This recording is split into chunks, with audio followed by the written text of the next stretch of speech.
자, 이제 부가가치세법 개정 사항에 대해서 한번 좀 정리를 합시다. 부가가치세법은 다행히 이제 개정 사항이 그렇게 많지 않죠. 그래서 여러분들이 보시면 간단하게 좀 정리할 수 있을 겁니다. 특히나 이제 과거에 우리가 의제 매입세 공제죠.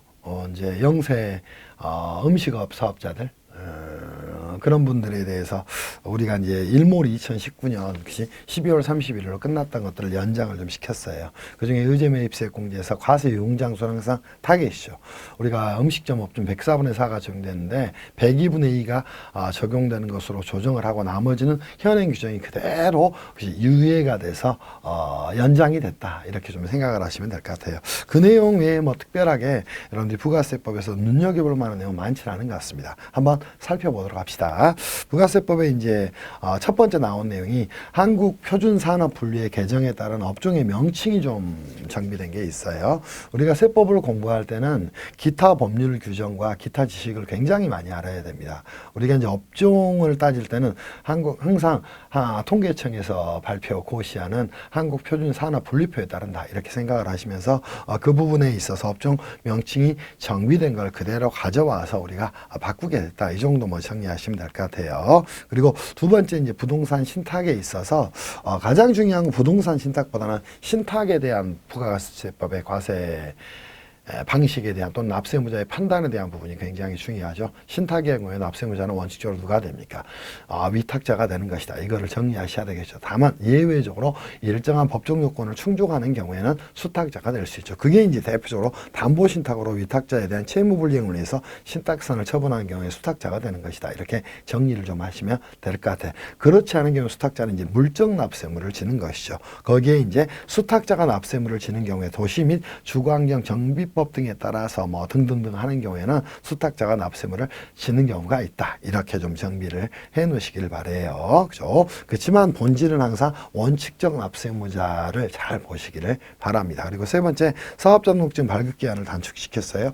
과세관청에서 이렇게 하는지는 잘 모르겠어요. 실제로 2일 이내, 신청일부터 2일 이내 사업자등록을 발급을 하도록 강제를 좀 했는데 그러더라도 뭐 할 수 있어요? 연장할 수 있죠. 그렇기 때문에 크게 뭐 혹시 현실에 우리 실무적으로 와닿을지는 잘 모르겠습니다. 왜냐하면 연장 기간도 그대로 유지되고 있기 때문이에요. 그래서 이 부분은 왜 바꿨나 잘 모르겠습니다. 자, 네 번째, 주소지 사업장의 주소지 변경 시 사업장 자동 정정에 대한 부분이죠. 주소지에 사업장을 두고 있는데 주소지 변경되면 당연히 우리가 이제 주민등록에 따른 이제 정정이 자연스럽게 일어나니까 자동적으로 변경되겠죠. 그래서 4번은 뭐 크게 문제가 되는 사항도 아니고 뭐 우리가 설명을 드릴 만한 내용은 아닙니다. 그리고 5번 영세율 대상 외화획득 용역에 투자자문업을 추가를 좀 했습니다. 대표적으로 국내에서 비거주자 또는 외국법인에게 공급하는 외화획득 재화 용역은 영세율을 적용하죠. 근데 투자자문업인데 역시 비거주자나 누구에게 외국법인에게 국내에서 제공을 하고 일정한 요건 을 충족을 하게 되면 그때는 뭐 한다? 영세율 적용 대상이 되는 것으로 그죠? 우리가 추가가 됐다. 이렇게 좀 정리를 해 놓으시기를 바랍니다. 그리고 여섯 번째죠. 사회적 협동조합이 제공하는 용역에 대한 부가세 면제에 대한 내용입니다. 사회적 협동조합이 어떤 것들을 제공하냐면 교육 용역 등을 제공을 하게 됩니다. 또 의료보험 용역을 제공을 하게 됩니다. 당연히 면세가 작동이 돼야 되겠죠. 그래서 이 부분을 좀 명확히 했다. 그 말은 사회적 협동조합이 많이 생겨나기를 바라는 취지에서 이렇게 하지 않았을까 싶어요. 그죠? 그렇게 정리를 좀 해 놓으시기를 바랍니다. 앞으로 협동조합 부분은 굉장히 많이 생겨날 겁니다. 그렇게 정리를 하시고 의미가 있는 규정 중에 하나입니다. 보도록 하겠습니다. 그리고 일곱 번째, 부가세가 면제되는 금융보험 영역의 범위를 좀 명확히 좀 했습니다. 과거에는 자산 유동화에 관한 법률에 따른 유동화 전문회사가 자산 유동화 사업을 하는 경우에 부가세 면제되는 금융보험 영역에 포함이 되는 거였는데 이제는 자산관리자가 하는 자산관리 사업도 부가세가 면제되는 것으로 좀 정리를 좀 했습니다. 이 정도 뭐 보도록 하시죠. 그리고 수입하는 항공기 부분품에 대한 부가세 면제 규정입니다. 그치? 이 경우에도 이제 조건이 중요하죠. 관세가 무세이거나 감면되는 재화의 경우에 수입하는 항공기 부품에 대해서 면세를 적용하겠다. 아주 디테일한 규정입니다. 그리고 9번이죠. 부가가치세가 면제되는 장애인 물품에 대한 규정을 좀 정비를 했습니다. 그래서 이 부분은 수입 시 면세가 되는 경우도 있고 또 영세율이 적용되는 경우도 있죠. 그거는 영세율 적용에 대해서는 조세특례 제한법에서 규정을 하고 있어요. 그리고 수입 시 면세되는 장애인 용품에 대한 관련 조항은 부가세법에서 이제 규정을 하고 있는데 그 부분에 대한 정비가 이루어졌다. 뭐 이 정도 보시면 될 것 같아요. 그리고 특히나 이제 10번 규정은 의미가 있는 규정 중에 하나입니다. 요즘 이제 경제 구조가 고착화되면서 구조 변경이 많이 나죠. 구조 변경의 꽃은 당연히 합병입니다. 또 그다음에 이제 분할이 되겠죠. 근데 이제 합병 등기일 전 거래에 대해서 당연히 이제 피합병법이 부가가치세법상 사업자로서 뭐 납세 의무를 부담하는 것으로 처리를 하고 세금계산서를 발행하는 것으로 처리를 했어요. 이거는 실무적으로 피합병법인은 이미 소멸 단계에 있는 법인입니다.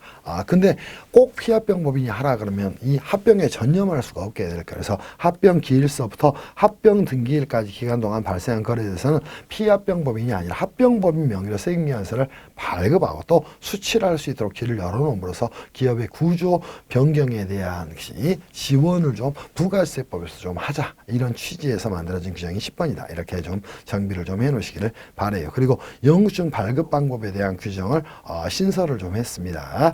여러분들이 뭐 혹시 이거는 뭐 그냥 하면 되는 거니까 정리를 좀 하겠습니다. 특별하게 문제될 만한 사항은 아닙니다. 자, 또 공제하지 않는 매입세액의 범위를 좀 명확히 했습니다. 우리가 이제 불공제 매입세액이라고 이야기를 하죠. 그죠? 그때 세금 계산서와 관련이 된 부분입니다. 공급가액과 사실이 다른 경우에 실제 거래가액과의 차액에 대해서는 뭐하지 않겠다. 매입세액 공제를 해주지 않겠다. 그치? 이거는 납세자와 가스남 간의 마찰을 해소하고 납세 부담을 좀 완화시켜주기 위해서 둔 규정이다. 이 정도 좀 정리를 하세요. 이것보다 뭐 중요한 건 업무 무관 매입세액이라든가 접대비 관련된 매입세액이라든가 토지 관련 매입세액이라든가 또 면세 관련 매입세액이라든가 이게 더 중요할 겁니다. 그래서 그 부분에 초점을 두고 한번 살펴보시기 바랍니다. 그리고 13번 규정이죠. 우리가 면세 농산물에 대한 의제 매입세액 특례 적용 기한을 연장을 했습니다. 주목할 만한 부분은 이거예요. 과세 유흥장소에 대해서는 104분의 4를 적용을 했었습니다. 근데 이제는 뭐한다? 과세 유흥장소가 102분의 2로 줄어든 거 빼놓고는 전부 이제 나머지 규정은 과규정과 똑같다. 이렇게 좀 생각을 해 놓으시면 될 것 같아요. 간이과세도 마찬가지가 되겠죠. 우리 과세 유흥장소가 이렇게 정리가 된 부분을 빼놓고 연매출 4억 이하까지는 109분의 9를 적용을 하는 것이고 연매출이 4억 초과하게 되면 108분의 8이 적용이 되는 것이다. 다만 간이과세의 면세 농산물에 대한 의제 매입세액 공제는 딱 두 업종만 허용이 되죠. 음식점업과 제조업 그 부분만 초점을 좀 두시면 될 것 같아요. 그리고 특이한 규정이고 굉장히 중요한 규정 중에 하나입니다. 우리가 부가세법의 대손세액 공제를 받기 위한 요건이 굉장히 까다로웠죠. 근데 대손 세액공제 적용 요건에서 공급일로부터 얼마 5년 이내에 대손이 확정되었던 걸 이제는 10년 이내로 연장을 함으로써 대손 세액공제를 받을 수 있는 범위를 좀 확대를 좀 시켜놨습니다. 이 부분은 굉장히 잘한 것으로 보여집니다. 그래서 이렇게 정리를 하시면 될 것 같아요. 그리고 부가세는 항상 바뀌는 게 뭐예요? 가산세 규정입니다. 참 과세관청한테 과세관청이 입법을 하는 건 아니죠. 기획재정부에 제가 한마디 하고 싶어요. 가산세 좀 부가세 그만 좀 바꿨으면 좋겠어. 처음에 좀 줄여주든가 그지? 이거는 진짜 아닌 것 같아. 매년 바꾸는데 무슨 장난하는 것도 아니고 그죠? 제가 앞으로 좀 다시 좀 복구를 하게 되면 논문을 많이 세법 관련된 논문을 쓸 건데 진짜로 이건 아니야. 매년 법인세 가산세 바꾸지 소득세 가산세 바꾸지 부가세 가산세 바꾸지 그지? 그럴 바에 조금 세금을 덜 걷더라도 그죠? 하나의 규정을 두고 일관되게 법 적용을 했으면 좋겠어요. 그래서 이거는 제가 설명 안 드리겠습니다. 그 정도로 가겠습니다. 그리고 이제 17번이죠. 수입부가세에 대한 부가세 납부유예 대상을 확대를 좀 했습니다. 자, 우리가 이제 수입부가세에 대해서 부가세 납부유예라는 건 어떤 규정입니까? 중소 또는 중견 사업자의 재화의 수입에 대한 부가세 납부유예 규정입니다. 납세 절차가 불편하죠. 세관장에 수익신고를 하고 납부하고 관할 세무장에 또 신고하면서 세액 환급이나 공제를 받고 그 절차를 간소화하기 위해서 재화의 수입 시에 납부유예를 신청을 관할 세관장에게 하게 되면 납부유예를 받게 돼서 일원화해서 신고를 할 수 있는 규정을 뒀는데 신청 기한에 대한 부분을 좀 완화를 시켰어요. 이런 것들은 자꾸 해줘야 될 부분이에요. 이런 개정은 괜찮습니다. 네, 가산세 너무 심해요.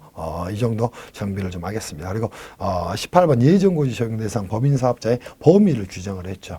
법인사업자는 우리가 부가세법상 예정 신고 의무가 있지 예정고지는 작동을 안 했어요. 이게 신설된 제도 중에 하나입니다. 그래서 예정고지 제도, 직전 과세기간의 과세표준이 1.5 미만이라면 예정고지 절차를 통해서 납세 절차의 간소화를 좀 도모를 시켜서 이 법인사업자, 즉 영세 법인사업자에 대한 협력 비용을 좀 줄여주겠다 이런 취지다 이렇게 좀 생각을 해놓으시기를 바랍니다. 그리고 간이과세 배제사업減免으로 일반과세로 전환된 사업자가 간이과세 배제사업 폐지 시에 간이과세 전환 규정을 좀 신설을 했습니다. 그래서 우리가 간이과세 적용 배제업종을 영위하면 일반과세로 전환이 되죠. 근데 이 배제 사업을 폐지를 한 경우는 다시 간이과세로 복귀시켜주기 위한 규정이다. 이 정도로 좀 생각을 하시면 될 것 같아요. 그치?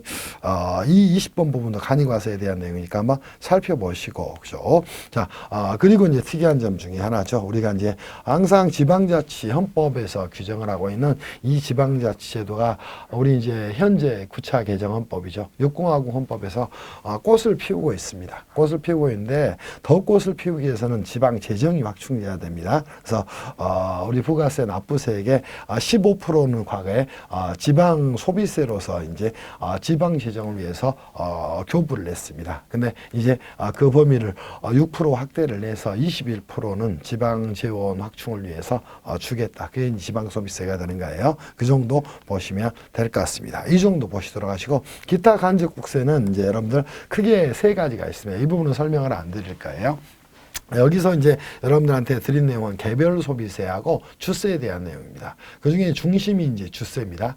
개별 소비세 부분은 개정된 내용이 이겁니다. 휘발유의 자연 감소에 따른 공제율을 축소시켰어요. 과거에는 0.5%였죠. 매월과세분에 그거를 0.2%로 이제 축소시킨 거. 이게 이제 개별 소비세법에서 가장 큰 내용이 될 거예요. 그리고 이제 교통에너지 환경세 과세 물품에 경유 차량용 연료에 사용한 등유 등이 이제 포함이 됐다. 이 정도 뭐 정리하시고요. 또 하나가 있다면 이제 주세가 되겠죠. 그래서 개별 소비세 또 교통에너지 환경세 주세 이게 이제 3대 뭐가 됩니까? 소비세가 되겠죠. 혹시 그 부분에 대한 규정들이 좀 정비가 된 것이다. 그래서 3번부터 쭉 나머지 있는 내용은 뭡니까? 이제 주세에 대한 내용입니다. 우리 이제 수입 맥주 사면서 4캔에 10,000원. 그지? 근데 국산 맥주를 사면 4캔에 10,000원이 훨씬 넘었어. 그게 이제 문제가 됐던 게 우리 부가세법이 종가세 체계에, 그지? 부가세법이 아니라 주세법이 종가세 체계에 세제를 갖고 있었기 때문에 오히려 뭐예요? 그지? 수입 맥주가 더 싼 결과를 가져왔던 거예요. 그 부분에서 이제 업계에서 굉장히 많은 청원도 했었고 불만을 표출했는데 이제는 그 부분을 종량세로 전환함으로써 수입 맥주와의 가격 경쟁력을 제고할 수 있도록 배려한 거가 주세법의 가장 큰 개정 내용이다. 뭐 이 정도로 정비를 할까요? 그래서 3, 또 4, 전부 다 이 내용입니다. 전통주, 이 정도로 뭐 정비를 좀 하면 어떨까 싶어요. 그래서 우리가 부가세법을 했으니까 뭐 또 간단하게 개별 소비세, 또 주세, 또 교통에너지 환경세 부분도 일부 개정이 있었고 그중에 주세 부분에서는 종가세를 종량세로 전환함으로써 수입 맥주와 국산 맥주 간의 가격의 형평을 좀 제고를 했다. 이 부분이 이제 초점이 될 것 같아요. 그리고 부가세법에서는 여러분이 보셨듯이 뭐 특별한 것들은 별로 없죠. 그죠? 그래서 이 정도 정리하시고 의제 매입세액 공제 부분이 좀 초점이 될 것이고 지방 소비세율이 15%에서 21%로 상향 조정된 거 이 정도가 될 것 같습니다. 이제는 잠시 쉬었다가 조세특례 제한법을 할 건데 막막합니다. 어떻게 할지 내용이 너무 많아서 그래서 간단하게만 살펴보겠습니다. 그 정도로 하겠습니다. 쉬었다 하겠습니다.